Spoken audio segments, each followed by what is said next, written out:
Hey there, this is Natalie, and my god, it's bloody freezing here.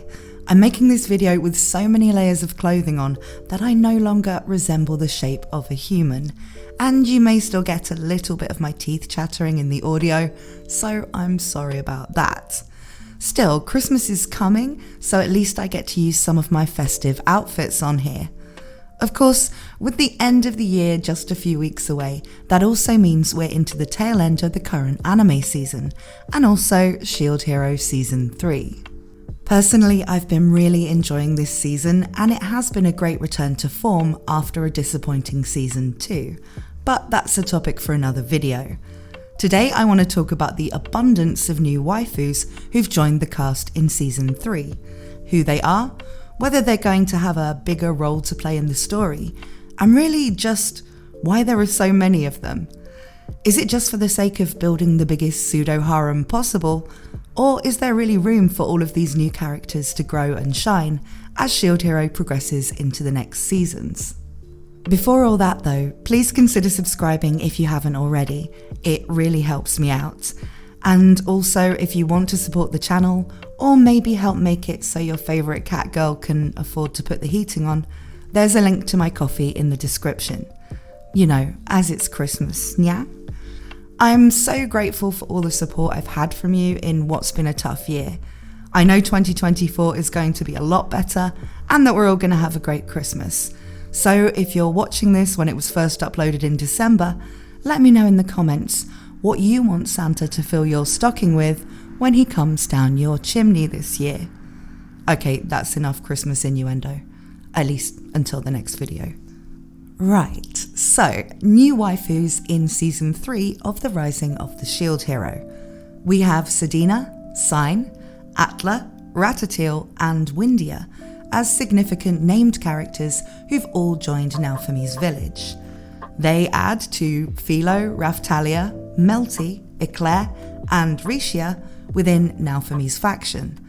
I won't go into other allied female characters outside of Naofami's actual faction, like Queen Morelia, Fitoria, Glass and Kizuna, because we'll be here all day. But it's safe to say a lot of waifus have been introduced, and we're only on Season 3. I'll be talking about all of the new characters from Season 3 each in turn in just a minute, though it will be without any long-term spoilers. But first I want to talk about how Shield Hero goes about introducing new characters.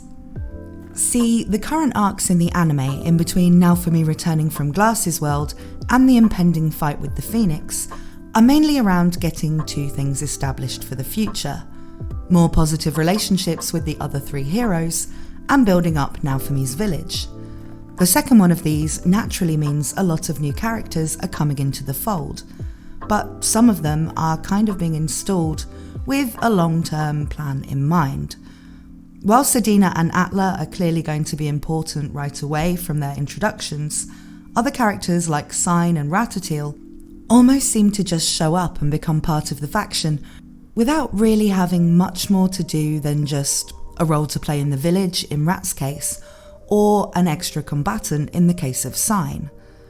This is quite an unusual way for cast members to be introduced, as usually in isekai stories, characters come into the picture through having at least a small storyline. If we look at Re:Zero, which has about the same number of episodes as Shield Hero at this point, its cast, and the number of female characters in its cast, is just as big, if not bigger, at the current point in the anime, but the characters were all introduced as having a key role to play in an arc. Shield Hero did this up until this part of the story too, but now we're starting to see the way that the author has decided to make the village feel populated, and allow us to get used to certain characters being around before they start to have their own storylines or factor heavily into Naofami's own arcs. Without spoiling anything, at the current point in the light novels, all of these characters have been utilised in storylines and have a good reason to be there. Of course, some will be more heavily featured than others, as in any story, but in many cases a character won't really do anything all that important until they've been around for quite a long time.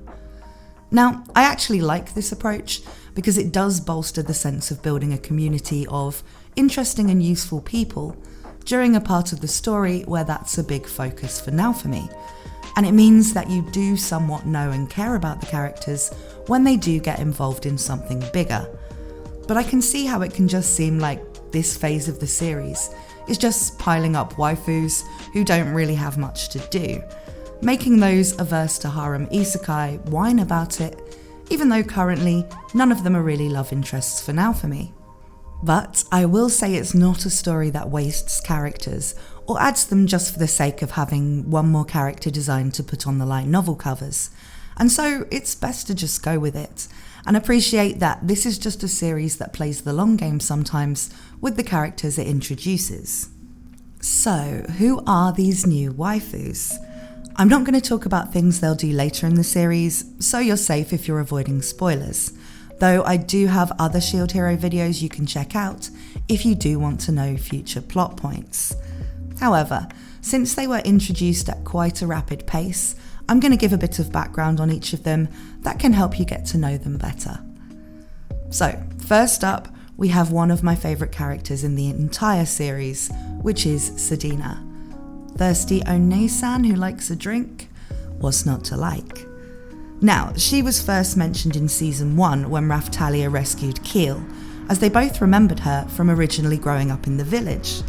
Sadeena is an orca-type beast person, and she can use what is called a therianthrope form, which is what she's doing when she turns into a kind of anthro killer whale furry form. A lot of beast people can do this, but not all, which is why we never see Raphtalia adopt a different form. We do see Keel learn how to transform though, so it does seem like something that someone can have an aptitude for and develop as a skill if they want to. In any case, Sadeena is a formidable fighter, especially in water, and is currently one of the biggest assets Natalie has when it comes to fighting. But she also has a big role to play in terms of the emotional needs of the faction. She's a few years older than Natalie, and despite her flirty, heavy drinking ways, she's good at knowing what other people need to keep them strong and to pick them up after things don't go their way. She's fun and tough, but she's also mature and caring, and her relationships with lots of characters, including Natalie and Raphtalia, will be important to how they develop. Next up, we have Atla. We saw the circumstances under which Natalie bought Atla and her brother Fohl, and it was really more out of compassion and wanting Fohl to join his faction that he took Atla in at all, as she was on the brink of death, and even after recovering thanks to his potions and healing, she was still blind. However, her exceptional talents with Hengen Muso mean that Atla is currently the stronger of the two siblings in combat. She owes her life to Natalie and, as a consequence, is completely in love with him, much to the annoyance of Fohl, who has a definite sister complex. Well, it's anime, we're all used to this stuff by now. She's trying to sneak her way into Natalie's company all the time, causing him to even need to have guards like Philo standing by to get rid of her when he's sleeping. Much as Raphtalia said he wanted to be Natalie's sword, Atla wants to be his shield. And, well, that's all I can really say about that for now. I think she's so cute though. Next we have Sign. We haven't really seen that much of her yet, but she's a really interesting character in terms of the lore of what's actually going on in the world Natalie's been summoned into. She's a vassal weapon holder from a world that was actually successfully destroyed by the waves. Her weapon is the sewing kit vassal weapon, as we can see from her fighting style using threads and the large pair of scissors she has as her main melee weapon. The vassal and cardinal weapons in each world are different, as we already saw with the heroes in Glass's world, so they do get a bit creative in places with things you wouldn't really think of as weapons, but which can add some pretty cool fighting styles into the mix, which is what Sign's style does, and she can be very challenging to fight, just like we saw in the arena when she was fighting as the Murder Piero. As you might expect from her backstory of having escaped into this world from one that was destroyed, she's kind of alone, and some things just don't work properly for her, such as her speech glitching out. But her superpowers when it comes to sewing allow her to make plushies and puppets she sometimes communicates through, which is pretty adorable. As I said earlier, a lot of these characters won't play a big role just yet, but her story will be interesting later on. Then we have Ratatouille, or Rat, the alchemist. Her arrival is the most out of the blue of all, as she just shows up in the village one day, having been banished from her court alchemist position in the kingdom of Fohl, a place we haven't seen yet really, but will do in the future. Her unorthodox experiments were deemed to be heretical, and so all of her test subjects were killed and she was exiled. She comes from a long and storied line of alchemists and is able to do all kinds of things involving plant and monster life, which for now is helpful to Naofami's village, allowing them to do things like create housing for new residents very easily and to raise tame monsters. This is convenient and allows new magical technologies to be introduced into the story, but it will be a while before we see her as more than a background character that can allow for solutions to certain problems the village was having. And finally, we have Wyndia. She actually has already had a story focus in the anime, so I won't dwell on her for too long, but as we saw, she was raised by the dragon Galeon that Ren killed in Season 1.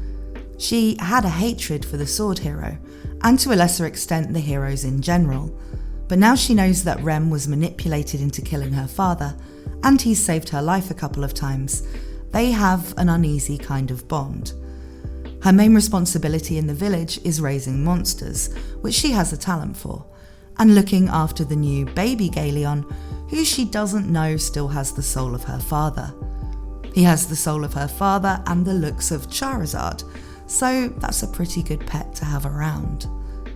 So there we have it, all the new waifus in Season 3, why they're there, why there were so many introduced so quickly, and a hint at what to expect later on. Let me know which one you like best and why it's Sadeena. Thank you as always to my supporters on Patreon and to everyone else who's helped me out in the many different ways you all have this year so far. I hope you're staying warmer than I am, and I'll have a new video out for you very soon.